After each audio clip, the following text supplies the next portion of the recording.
Pero nila Franco Mabanta, si Rowena Guay, okay? Eventually, nakita ko parang nawala. Nalipat sa Net25 at saka merong programa sa SMNI. I cannot talk sa Net25 kung ano yung kanilang ano. Pero sa SMNI, walang ganyan. Bumira ka kung gusto mo. Eh kami nga pinapayagan di ba? Ibig sabihin,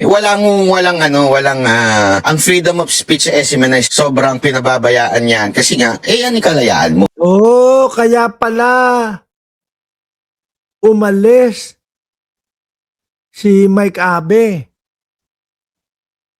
Kasi ayaw pumayag ni Buloyski kung ano yung gustong sabihin at kung ano yung nasa utak ni Mike Abe.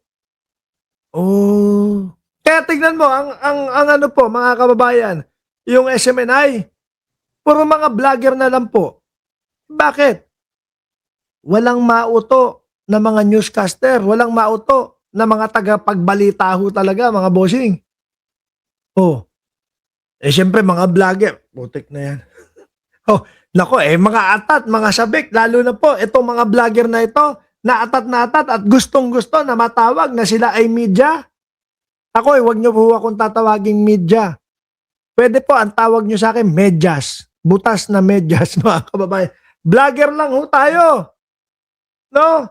Vlogger lang ho tayo, mga boss chief sir. Hayaan natin doon sa mga totoong nag-aral ng pagbabalita at ng journalismo, mga kababayan, yung pagtawag o tinatawag na mga journalist.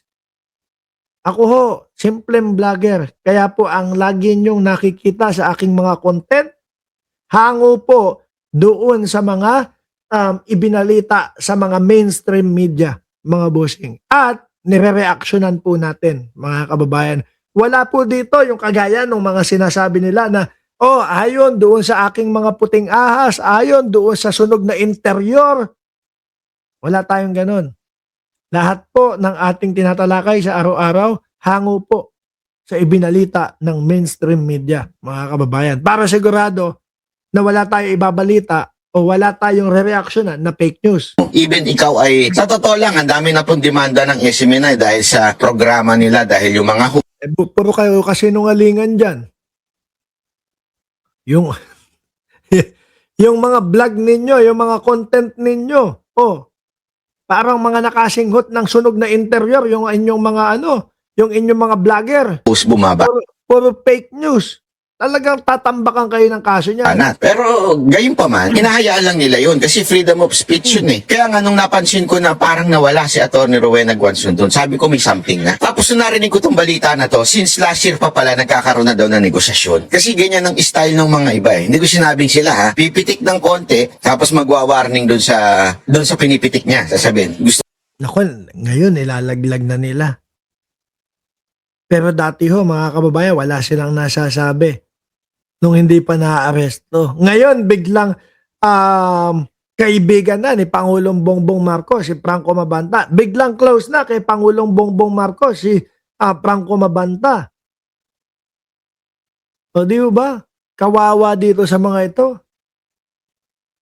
Kapag kayong mga nakakaganansya sila, pagka nakakakuha sila ng benepisyo, okay, sige, kaibigan ka namin. Pero pagka nalaglag na, naaresto, nahuli, putang ina mo ka, bahala ka sa buhay mo.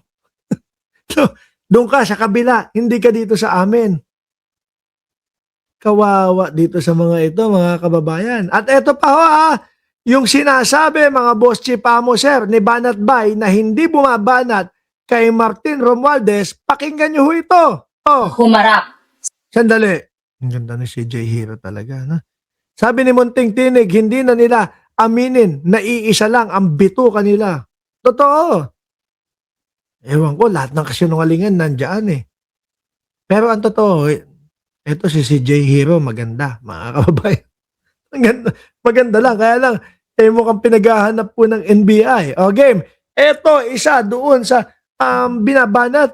At ito daw po yung sinasabi, mga kababayan, na teaser nung 90 minutes para daw po pangkikil kay Congressman Martin Romualdez. Sa duwag humarap sa mga taong ginawa niya ng kamalian. I actually like how Speaker Romualdez ran Congress. I was actually impressed at how he was able to unify Congress in a lot of major issues. Even the minority and even the independents were supportive of Romualdez's speakership.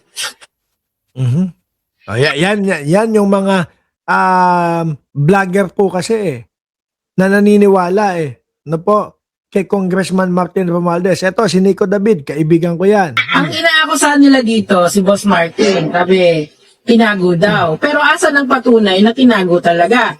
Di ba ang sinabi ni Mike Defensor, nung isang buwan o 2 buwan ago, nasa Marines daw.